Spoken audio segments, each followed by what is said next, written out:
This is the release bends tutorial, and release bends are really just an effect used to get from one note to another, much the same as conventional bends, slides, hammer-ons, pull-offs. It's just a way to keep your phrasing sounding fresh and original. The prerequisite to doing release bends is going to be executing conventional bends accurately and consistently. For instance, to do a whole step with conventional bending from like the 7th to the 9th fret on the 3rd string, I need to be able to match that pitch and do it consistently in tune every time. The challenge of release bends is I'm really having to do step 2 first, and that is getting enough tension on that string to hit the note that I'm bending to before even hearing it. So for instance, doing a half step release bend on the 7th fret of the 1st string, I want to get the sound going from 8 to 7.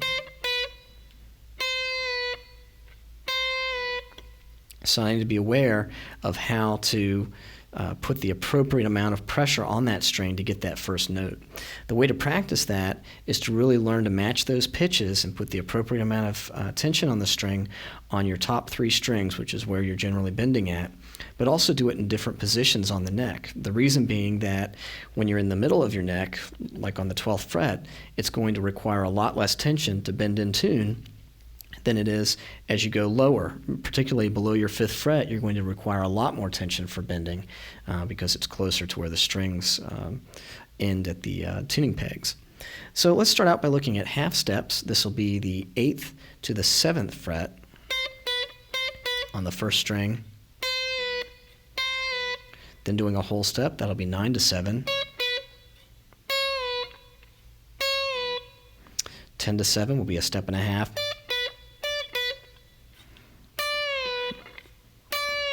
That requires quite a bend.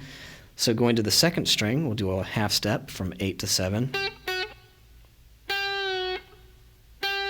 One thing to be aware of is as you get to these lower strings, it doesn't take near as much tension to get that same interval. Now 9 to 7 for a whole step. And then the step and a half.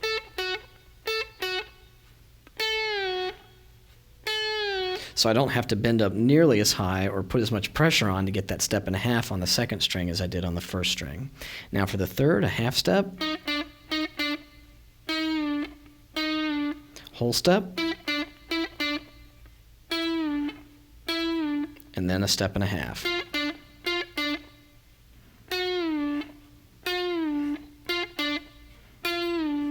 So that gets us through our intervals, and in our next segment we'll look at an application of applying this to licks.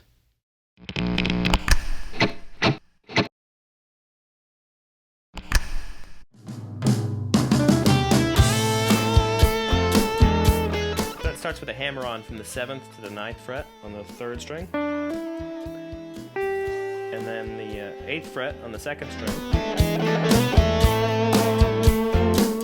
Think of that as 3 different little sections that make that whole loop, starting with the 1st section.